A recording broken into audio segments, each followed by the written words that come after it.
Assalomu alaykum, hurmatli ustozlar. Bugun darsimizni yana pedagogik mahorat bo'yicha davom ettiramiz. Asosan bu kitob To'xtaxo'jayeva kitobidan ma'lumotlar sizga taqdim etilmoqda. Bugun 7-bobdan boshlaymiz. 7-bobgacha darslarimiz YouTube kanalimizga qo'yilgan. Ularni ham ko'rishingizni tavsiya etaman. Demak, boshladik. 7-bob. O'qituvchi va o'quvchilar o'rtasidagi muloqot. Birinchisi, qani muloqot nima? Yunoncha so'z bo'lib, suhbatlashuv, shaxslararo suhbat va o'zaro fikr almashuvi ma'nosini bildiradi. Demak, bu asosan 2 yoki undan ortiq kishilarning so'zlashuvidan paydo bo'ladi. Muloqot. Keyingisiga o'tib olamiz. Demak, muloqot degan so'z yunoncha so'zdan olingan ekan. Va keyingisi esa bizga pedagogik muloqot. Qarang endi. Pedagogik muloqot nima deb so'rasa, bu o'qituvchining o'quvchilar bilan darsda va darsdan tashqari faoliyatda eng qulay psixologik muhitni vujudga keltirib, ijobiy ruhiy iqlimni yaratish deyiladi. Agar siz qaysi birida ijobiy ruhiy iqlimni yaratadi desangiz, bu pedagogik muloqotning eng asosiy kalit so'zi bu ijobiy ruhiy iqlim. Mana bu pedagogik muloqotniki. O'quvchi va demak, o'quvchilar bilan dars va darsdan tashqari holatlarda ijobiy ruhiy iqlimga. Keyingisi esa pedagogik muloqot funksiyalari. Bularga Xo'p, funksiyalar qaysilar ekan? O'zaro axborot almashishni yo'lga qo'yish, ta'lim-tarbiyaviy faoliyatni birgalikda tashkil etish, o'quvchilarni erkin fikr mulohaza yuritishga o'rgatish, salbiy holatlarni sinf jamoasi bilan birgalikda bartaraf etish, do'stlar uchun qayg'urish va keyingisi esa o'zligini anglash, o'quvchilar bilan muloqotda qoniqish, his etish. Mana bular pedagogik muloqot funksiyalari kirar ekan. Keyingisi olimlarning fikri asosida muloqotning ushbu yo'nalishlari quyidagicha ta'riflash mumkin. Demak, qarang, muloqotning yo'nalishlari ham bor ekan. Birinchisi modellashtirish. O'z aslida bu modellashtirish degani bu rejalashtirish degani. Mana osongina sizga. Modellashtirish degan paytda bu rejalashtirish. Qarang, nimani rejalashtirar ekan endi? Xo'p, har bir o'quvchining psixologik xususiyatlarini o'rganishi, ta'lim, tarbiyaviy jarayonda uchrashi mumkin bo'lgan qiyinchiliklar dinamikasini oldindan ko'ra olish va bartaraf etish muloqotning o'zaro hamkorlik asosida qurilishi. Mana qarang, bu yerda asosan oldindan ko'ra olish. Demak, asosan bu modellashtirilyapti, ya'ni rejalashtiryapti. Rejalashtirdimi siz? Demak, o'z-o'zidan mana shu modellashtirish olasiga kelib qolganda ham. Keyingisi esa kommunikativ aloqa bosqichida sinf jamoasini o'zaro muloqotga tez jalb etgan suhbat texnikasini puxta bilish. Ularning barcha qiziqishlariga javob bera olish. Demak, o'z-o'zidan qarang, kommunikativ aloqa deyapti. Demak, suhbatga tez jalb etish kerak ekan. Deb o'z-o'zidan kommunikativ degan suhbat-ku. Demak, suhbat so'ralsa, demak, kommunikativ aloqani olasiz. Keyingisi esa pedagogik jarayon. Xo'p, o'qituvchining faoliyati bevosita ta'lim-tarbiyaviy ishlarni ma'lum bir yo'nalishga solish. Qarang, mana pedagogik jarayon bu nima ekan? O'qituvchining faoliyati bevosita ta'lim-tarbiyaviy ishlarni ma'lum bir yo'nalishga solish. O'quvchilar tashabbusini qo'llab-quvvatlash, sinf jamoasining rasmiy va norasmiy liderlari bilan adolatli muloqotni tashkil etish. Bu pedagogik jarayonga kirar ekan. Va keyingisi esa oxirisi natijalar tahlilida asosan bu o'qituvchi o'z faoliyatiga xolisona baho berishi, yutuq va kamchiliklarni inobatga olib, kelgusi ta'lim-tarbiyaviy faoliyatni tanqidiy yo'nalishini bilishi lozim. Demak, o'zi natijalar tahlil degan paytda o'qituvchi o'zining yutuq va kamchiliklarini tahlil qilib chiqsa, bu albatta natijalar tahlili hisoblanar ekan. Keyingisiga o'tamiz. Xo'p, mana o'qituvchi o'quvchilar bilan pedagogik muloqotni quyidagi prinsiplarda namoyon bo'ladi. Xo'p, mana endi qarang, prinsiplar so'ralsa, o'qituvchining o'quvchilar bilan pedagogik muloqotni quyidagi prinsiplarda namoyon bo'ladi deyilyapti-ku. Prinsiplar 3 ta ekan, demak, kommunikativ muloqot, interaktiv muloqot va perseptiv muloqot. Mana har biriga to'xtalib o'tamiz endi. Birinchisi kommunikativ muloqot, avvalambor bir tomonlama axborot uzatiladi va o'qituvchi o'quvchilar bilan bir-birlari bilan muloqotga kirish jarayonida muloqotning muhim vositalari bo'lmish til va nutq faoliyati bevosita muhim ahamiyat kasb etadi. Demak, kommunikativ muloqot bu bir tomonlama ekan va keyin til va nutqdan keng foydalanadi. Keyingisi esa interaktiv muloqot. Bu ikki tomonlama. Qarang, interaktiv, o'zaro interaktiv. Ikki tomonlama axborot uzatiladi va bunda asosan o'qituvchi Qarang endi o'qituvchi nima bilan endi qarang, nafaqat so'z orqali, balki fikr almashuv, xatti harakat va nutq atvori bilan o'zaro ta'sir etishini tushuniladi. Qarang, o'zaro ta'sir etyapti. Nima bilan ekan endi? So'z orqali, fikr almashuv, xatti harakat, xulq atvor bilan ta'sir etish bo'ladi interaktiv muloqotda. Xo'p, keyingi esa perseptiv muloqot. O'qituvchi va o'quvchilar jamoasi o'zaro bir-birlarini idrok qilish, anglash, qarang mana, idrok qilish, anglash. Va asosan mana eng asosiy kalit so'z mana bu ishonchini qozonadi. Ya'ni biri ikkinchisining ishonchini qozonadi deyilsa, qaysi birida biri ikkinchisining ishonchini qozonadi? Interaktivdami yo'qsa perseptivmi deb so'rasangiz, albatta ishonchini qozonish deganiga siz perseptiv muloqot olasiz. Ya'ni biri ikkinchisining ishonchini qozonadi deganiga. Keyingi so'z ko'ramiz. Jonli muloqot. Xo'p, endi qarang. Og'zaki so'z bilan o'quvchilarga yetkazadigan o'qituvchini ziddiyatli jarayonlardan olib chiqish qudratiga ega bo'lgan faoliyatdir. Demak, bu jonli muloqot degan og'zaki so'z bilan o'quvchilarga yetkazadigan, ya'ni albatta ta'lim, tarbiyaviy tadbir mohiyatini og'zaki so'z orqali. Va qarang endi, jonli muloqotda o'qituvchi asosan nimalarni o'z oldiga qo'yish kerak bo'ladi? Birinchisi mana qarang, nimaga o'rgatish degan savolni oldiga qo'yadi jonli muloqotda. Ikkinchisi esa kimni o'rgatish degani bor va uchinchisi esa qanday o'rgatish degan narsani o'z oldiga qo'yib olish kerak bo'ladi. Keyingisiga o'tamiz. Mana o'qituvchining o'quvchilar bilan muloqotni tashkil etish usullari va muloqotda tarbiyaviy jarayon tamoyillari. Bular 3 ta ekan, qarang. Ishonchni qozonish, ta'sir etish va ma'qullash ekan. Ishonchni qozonish usuli avvalambor, qarang endi. Ishonchni qozonish usuliga o'tamiz.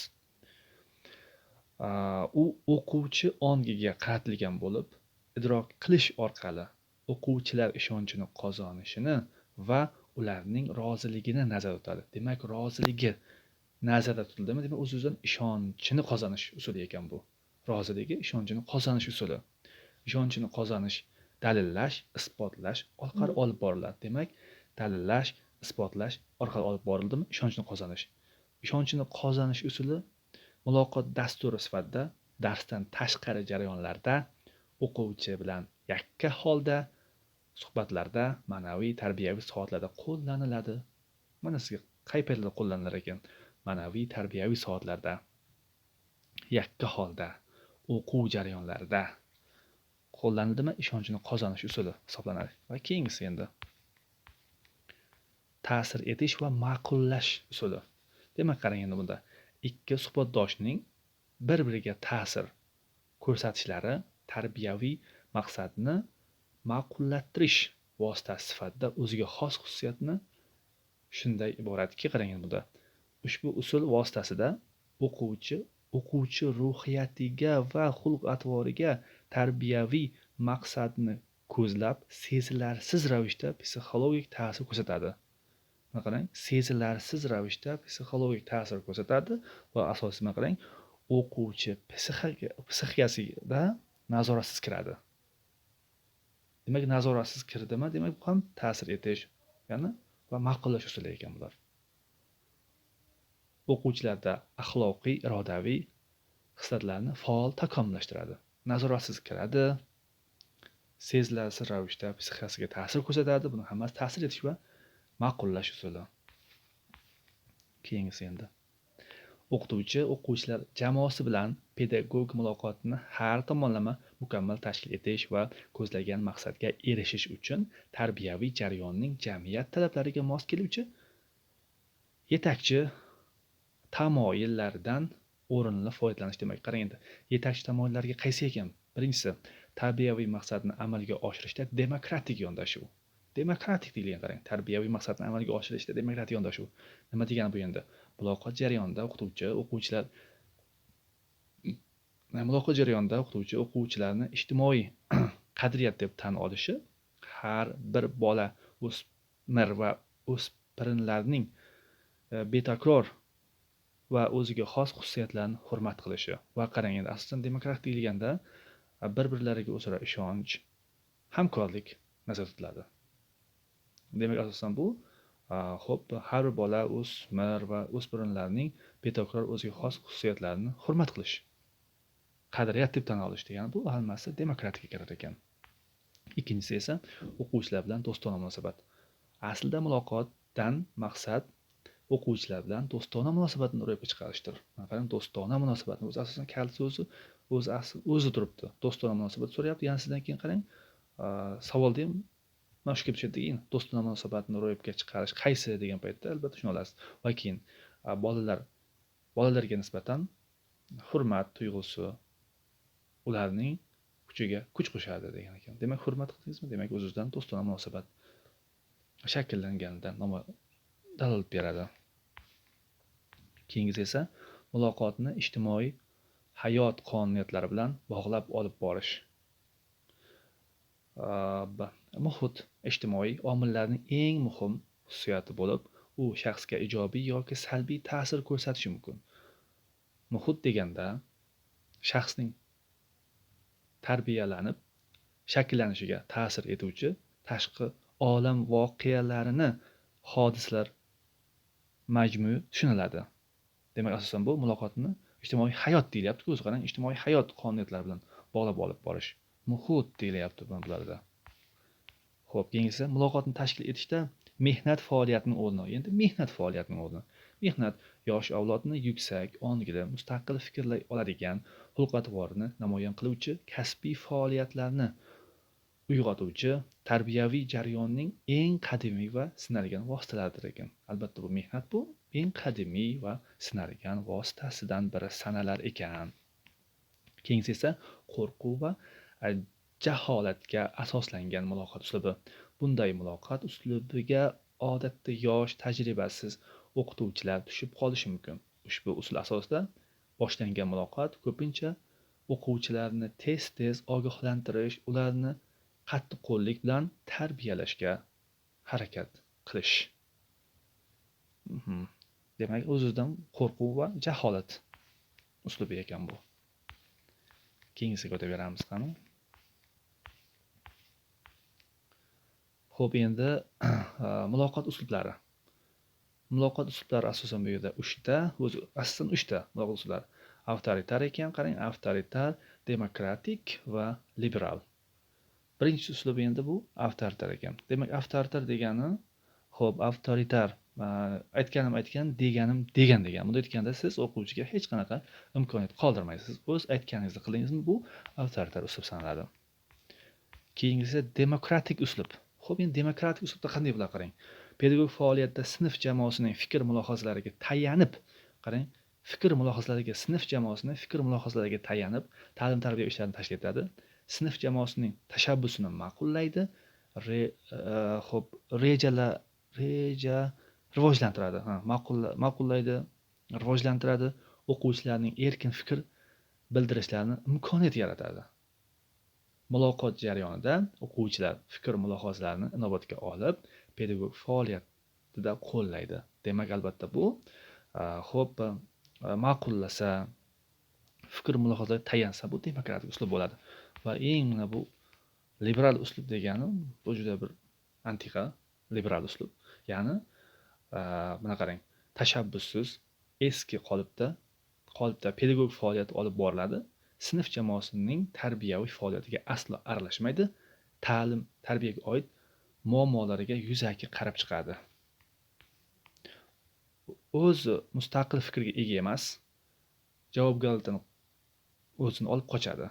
O'quvchilarga berilgan topshiriqlarning natijalari bilan qiziqmaydi. Mana bu liberal, ya'ni siz aralashmasangiz, qiziqmasangiz o'zidan liberalga kirib ketar ekan. Bu ham yaxshi emas. Liberallik ham. Xo'p, mana keyingisiga o'tamiz endi.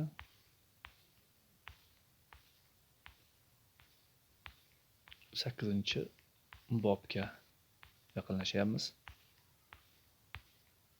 Mana 8-bob pedagog nazokat va odob axloq haqida ekan. Ketdik endi qani. Birinchisi mana pedagog nazorat. O'qituvchi axloqiy ma'naviy qiyofasini namoyon etuvchi me'yor tuyg'usi yoki xulq va odob qoidalariga rioya qilish demakdir. Mana qarang, odob axloq, me'yor tuyg'usi, xulq atvorga rioya qilsa, bu albatta pedagogik nazorat deyilar ekan. Xulq atvor. Pedagogik nazoratning uzluksizligini ta'minlovchi omillar. Bunda aytganda, uzluks degan paytda bunda hammasi uzluksiz bo'ladi. Ya'ni davom etuvchi bo'ladi. Mana qarang.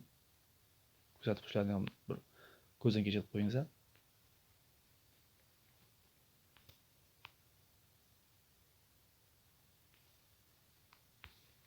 Keyin o'tib ketamiz.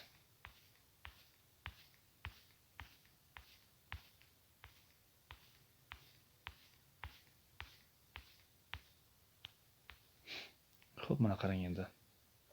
Psixologlar o'qituvchilarning dilkashlik xususiyati ikki toifadagi odamlar xarakterida mujassamlashgan deb ta'kidlaydi. Dilkashlik xususiyati qaysilar ekan? Birinchisi ekstrovert, ikkinchisi introvert. Mana qarang endi. Ikkita ekan o'zi.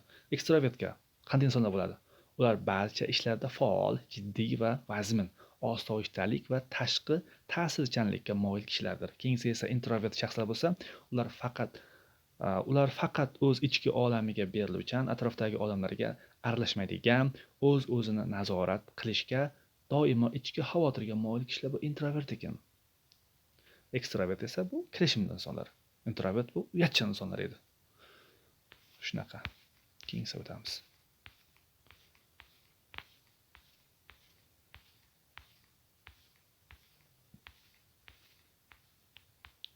Pedagog takt o'qituvchi kasbiy mahoratining asli bo'lib, o'quvchilarga barcha demokratik talablar asosida pedagogik ta'sir o'tkazish, muloqotni insonparvarlik tuyg'ulari asosida o'rgatish o'lchovi o'quvchilarda mustaqil fikr yuritishni hamda ongli intizomni tarkib toptirish, ko'nikmalarni hosil qilish demakdir. Demak, pedagogik takt deganda demokratik talablar, insonparvarlik asosida bu olib boriladigan o'qituvchining asosiy ishi.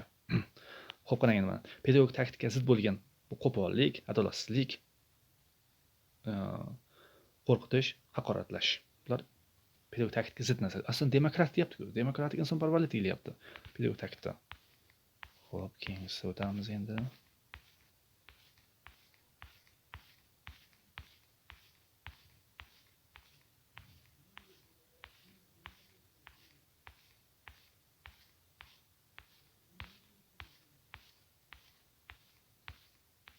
To'qqizinchi bobga yaqinlashamiz. 9-bob.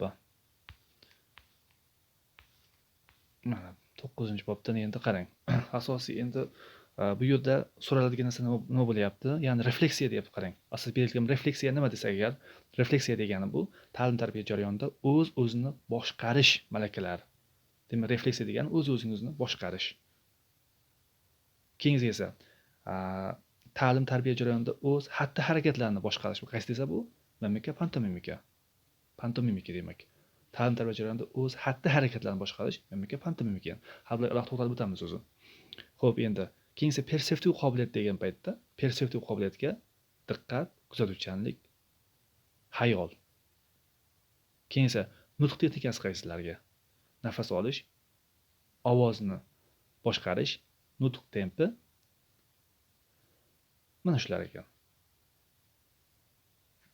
O'z asosan bu o'zi hozirgi kunda pedagogik texnika tushunchasi ikkita guruhga bo'linib o'rganiladi deyilyapti-ku. Birinchi guruhi mana shular. Ya'ni o'qituvchining shaxsiy axloqiy fazilatlari va xulqi bilan bog'liq bo'lgan jarayon hisoblanadi. Mana shular bo'ladi. Keyingi esa ikkinchi guruh esa nima? Ikkinchi guruhiga bu guruh ta'lim-tarbiya jarayonining texnologik tomonini qamrab oladi. Mana qarang, ta'lim-tarbiya jarayoni ekan. Bularga endi o'qituvchining didaktik, tashkilotchilik, konstruktiv, kommunikativ qobiliyatlari, ma'lum bir reja asosida o'z oldiga qo'yilgan talablarni bajarilishini nazorat qilish va boshqalar.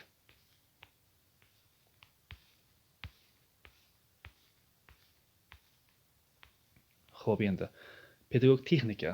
Pedagogik texnika bu asosan qarang endi. Pedagogik texnikaning muhim xususiyatlaridan biri o'qituvchining o'quvchilar bilan bevosita muloqot jarayonida shakllangan kasbiy, texnik ko'nikma va malakalari ekan. Bularga o'quvchilar bilan muloqot jarayonida zarur so'z va gap ohangiga qarash, imo-ishorani tez va aniq topish, kutilmagan pedagogik vaziyatlarda bosiqlik va osoyishtalik, bular hammasi pedagogik texnika ekan. Ya'ni o'qituvchi uchun kerak bo'lgan, zarur bo'lgan. Mana endi qarang. Bizga endi asosan pedagogik texnika turlari, pedagogik texnika degani qarang endi. O'qituvchining shaxsiy xislatlari qaysilar bo'ladi deb so'raydi sizdan. Ya'ni o'qituvchining shaxsiy xislatlari qaysi desa, shaxsiy xislatlariga bolalarni sevish, kamtarligi, dilkashligi va mehrsevarligi. Qarang, bu o'qituvchining shaxsiy xislatlari ekan. Keyingi esa kasbiga xos bilimlar. Bu asosiy kal so'z bilan bilish, bilim degan so'zi bor. Kasbiga xos bilimlar deyilyapti. Demak, bilish, bilimni olasiz yana qarang. Ta'lim va tarbiya jarayoni mohiyatini bilishi, pedagog va psixolog bilim asoslarini egallashi, ana shular. Keyin esa kasbiga xos xususiyatlar endi qarang. Milliy mafkura, umumisoniy qadriyatlar, milliy an'ana va urf-odatning asl mohiyatini tushunishi. Demak, bu yerda urf-odat, an'ana va bular tushunilsa, bu kasbiy xususiyatlar bo'lar ekan endi. Keyin esa shaxsiy pedagog uddaburonligi. Uddaburonlik degan paytda dars mashg'ulotlarida zarur materiallarni tanlay olishi, ta'lim-tarbiya jarayoni istiqbolli rejalashtirishi tushuniladi. Keyin tashkilotchilik malakalariga albatta turli ziddiyatli vaziyatlarda ham o'quvchilar jamoasini boshqarish. Demak, tashkilotchilik bu boshqarish ekan. Kommunikativ muloqot albatta bu muloqot bo'ladi. Kommunikativ degan muloqot. O'quvchilar va ota-onalar bilan maqsadga muvofiq pedagog muloqotlarni tashkil qilish bu kommunikativ deyiladi. Gnostik bo'ladigan bo'lsa, bu asab psixik holatlar ekan. Asosiysi asab psixik gnostik deyiladi. Ijodiy xislatlariga o'z pedagog mahoratini doimiy takomillashtirib borishi, o'quvchilarni tarbiyalashda o'z dasturini ishlab chiqishi va uni muvaffaqiyatli amalga oshirish nazarda tutiladi. Mana shular kerak bo'lgan narsalar. Albatta kanalimizga like bosishni va obuna bo'lishni unutmang. Keyingi mimika. Bu o'z fikrlarini, kayfiyatini, holatini, hissiyotlarini qosh, ko'z va chehra xususiyatlarining harakati bilan bayon qilish san'atidir. Qarang, mimika bu demak o'zining kayfiyatini, holatini, hissiyotlarini qosh, ko'z, chehra orqali ekan. Bu mimika deyilar ekan. Ana endi keyingisi esa pantomimika. Bu o'qituvchining gavdasi, qo'l, oyoq harakatlarini tartibga soluvchi uslubdir. Pantomimika deyiladi bu. Qo'l, oyoqlar bo'ladigan bo'lsa agar. Xo'p, mana bunga ham bir qarab qo'yasiz.